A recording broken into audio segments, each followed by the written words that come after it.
Morning, lovely people. Oh, I just got a text from somebody. A number that I don't recognize. It's always weird. So today I feel a little bit better than I did yesterday. And you know, the fun of being bipolar. Yay! You take a die, and you know, roll it and see what the next day is going to be like, or the next minute, or the next hour, whatever, you know.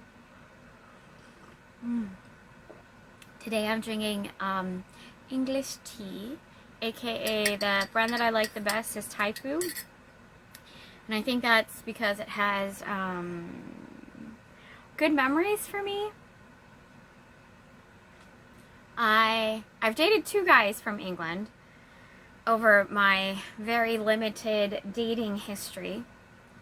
And the first one was from Milton Keynes, and Thai Fu was what he drank. And he said, you have to get the tea the perfect color. And it's a little dark compared to what he liked. And that's just because I over-steeped my tea. And I didn't add enough soy milk or swerve. So it's slightly bitter. I will probably have to amend that if I don't drink it all first. It's so gray and dreary outside, and it makes me so sad because I used to love the gray weather. Somebody from my past called it sheet wrinkling weather because it encouraged you to stay in bed. And I used to love, oh, I gotta fix this tea. Too much, too bitter. I'll be right back. Although it'll be a second for you. Okay, that is so much better. I don't technically tend to use a lot of regular sugar. But swerve and stuff, I'm okay with. But I have this jar of rock candy that came from Germany.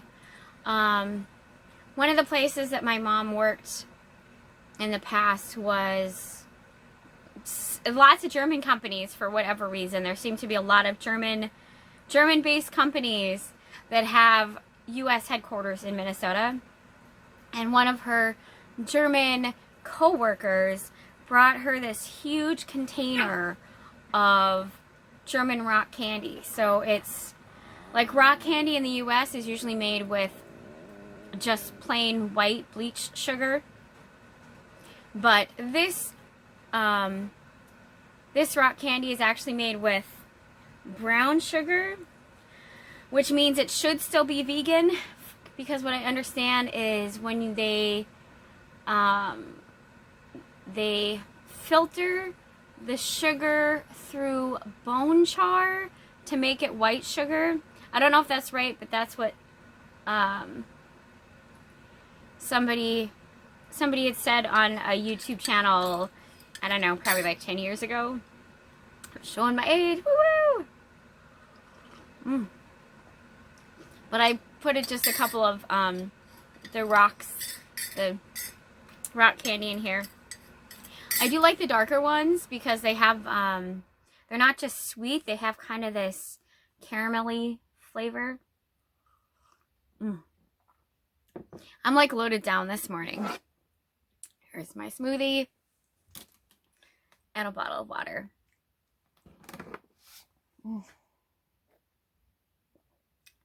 Today I added some yogurt to this.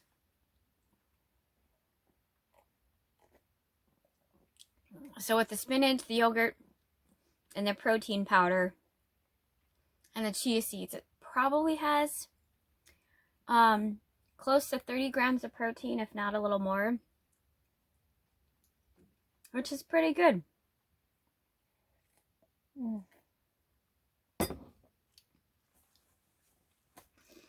So with yesterday, I don't know why, it always seems to be on Mondays when I drop or have a crash. And I know part of part of yesterday why it was so hard is because I'm coming off of my bipolar medication, and then add the weather to it. So it's gray and dreary and it makes you tired.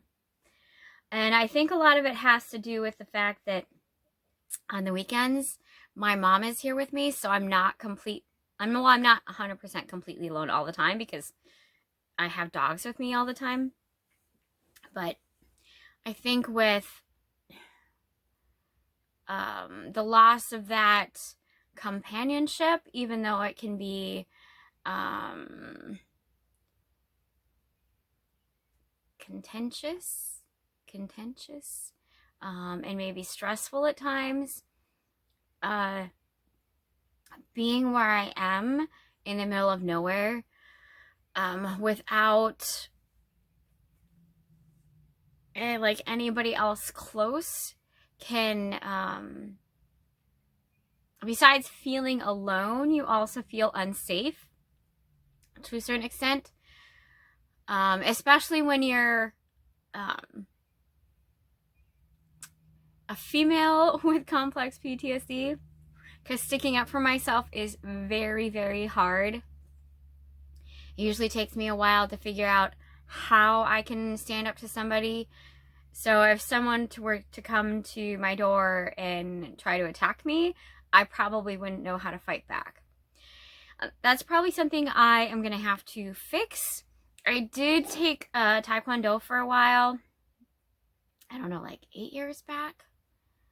I should probably actually Taekwondo would probably be the better way to pronounce it. I have to look at the Hangul.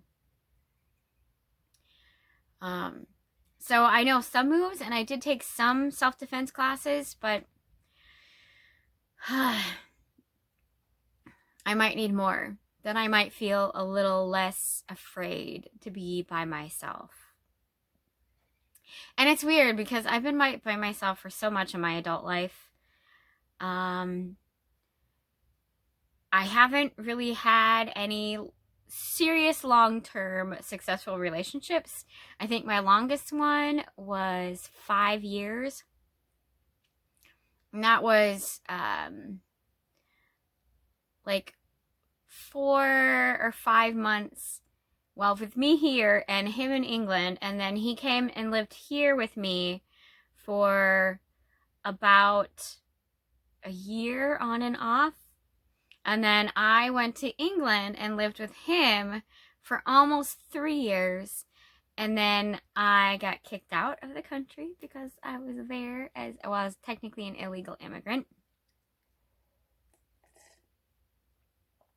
Extenuating circumstances, but still technically an illegal immigrant.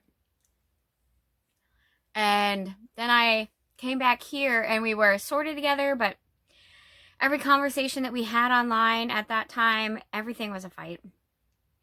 And he sent me a message saying that he just felt like he was waiting for something that was never going to happen, meaning me going back over there, because I didn't have any sort of money at the time. And I would have to have, there was a lot of paperwork involved in me going back over there. And I think at that time, both of us were so exhausted from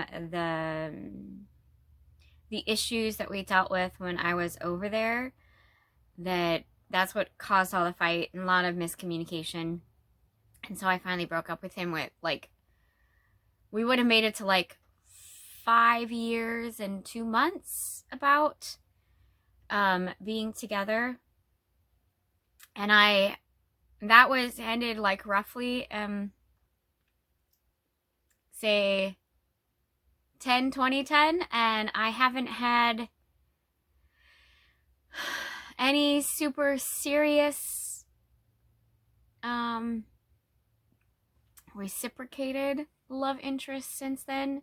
There was somebody that I was deeply in love with who was just a friend and kind of a protector when I was working with racehorses.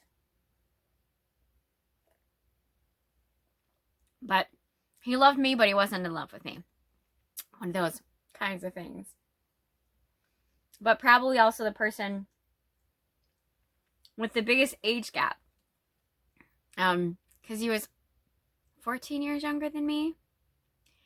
And I knew he was 14 years younger than me, but I don't think I've ever felt my age. And my one rule once I became an adult is whoever I date has to be old enough to go to a bar with me. And he was old enough to go to a bar with me. And I just, like, I don't know, I just felt so protected and cared about by him. He, for one of my birthdays, it was his birthday first, and I had crocheted a pillowcase for him and knit a blanket using the same type of yarn and a few other things, including a cake. I think it was a tres leches cake. He was Mexican, and he likes tres leches cake. So, in the horse race industry, there's like the barns at all of the tracks, and the area in front of the horse stalls is called a shed row. So at one end of the shed row, I had put up a plastic chair, and on this plastic chair, I had his gifts wrapped up, the cake, and a few balloons. So as he was working down for his nighttime, like the last check of the horses before he went to bed, he came up to the chair, and I was hiding. And he was like looking at the chair and like tilting his head and then like trying to find like how did that get there. And he started opening everything, and like I could just see the smirk on his face, this absolutely adorable smile. And then he, like, after he opened everything, he had a like major search to try and find who left the stuff there. And I like scared him, like I jumped out at him, and he called, let's see, Traviosa, called me naughty. I think that's Traviosa. And I'm like, no Traviosa. No, I'm not naughty. But then we went to his tack room, or his dorm room. At this particular track, which is in Arizona, there are, most of the tack rooms just have wood doors, but the dorm rooms have like heavy metal doors on them. So we went into his dorm room, and we ate some cake, and I went home feeling very awesome that I had made like his birthday pretty awesome.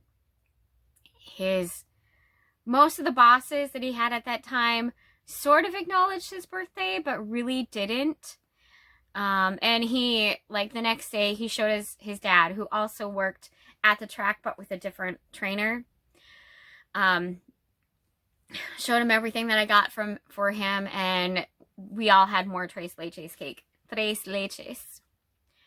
So on my birthday, he took me out to eat, and then one of the things that we did when it was late in the day, we would meet not in his room, but in one of the tack rooms, and we would just sit and talk. So if his dad was in his dorm room eating and watching whatever telenovela was on the TV at the time, we could talk and not interrupt his dad. And we started talking about different things, and he said, I have a surprise for you. Una sorpresa para ti. And I'm like, okay. And he wasn't letting me look at this particular, like, plastic drawer set. He was sitting in front of it, which he usually didn't do. And then, like, he made me, he made me wrestle him to be able to get the door open, or the drawer open. And he had bought me Ferrero Rocher, like the big big thing of truffles in the plastic container. And I swear I had that after eating all those truffles, I had that plastic container probably until like the last 2 years. Like I got rid of it like 2 years ago because it was just so sweet. And like I didn't I'm the type of person who gives gifts. And usually I cannot wait until birthday or Christmas or something to give the gift. If I get you something, I'm going to give it to you right away because I cannot handle that suspense. Or if I don't give it to you, I have to tell you what it is. So for his birthday, I managed to, like, knitting that blanket took probably over a month. And the pillow maybe took me 3 weeks. And he had been in my dorm room several times. And I had to hide it every time. And keeping a secret that long just about killed me. And so that's what I do. That's who I am. But I don't expect other people to give gifts or surprises or anything like that. So it was a big surprise for me. And he had also bought me like a little cupcake that we shared and a few other things. It was just adorable and sweet. And he's somebody that I will always consider a best friend. We shared CDC just eased mask guidelines for those people who are vaccinated. Little weird segue. But yeah, he's somebody that I will always love and always cherish. He is now married and he lives in Michoacan. I always say that wrong. Michoacan. I think it's Michoacan. And he has at least one beautiful baby. I've watch him, and I don't say I stalk him because I don't like watch him regularly, but I do check out his page on Facebook from time to time, and I still send him birthday wishes, and he still sends me birthday wishes, and he still loves me and my mom. He took us for Thanksgiving, I think. Yeah, I think it was Thanksgiving. My mom came down to visit me at the Arizona track. And we went to, like a favorite Chinese buffet around there at the time. And he paid. It wasn't expected or necessary, but he paid. And I always thought that was really sweet that he took me and my mom out for Thanksgiving dinner at a Chinese buffet. So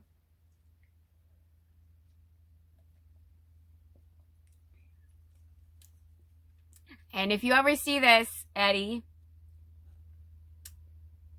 you will always be one of the most important people in my life. And thank you. With that, I'm going to say goodbye for now, and I'm going to redo my intro and maybe do this as just like a bonus video today. But talking about him put me in a good mood, and I think that's what I need to do. When I'm having a really, really bad day, I have to think about people that I truly love and care about, and that I know truly love and care about me, because it usually puts a smile on my face. So, you know. Anyway, I will see you guys in the next video.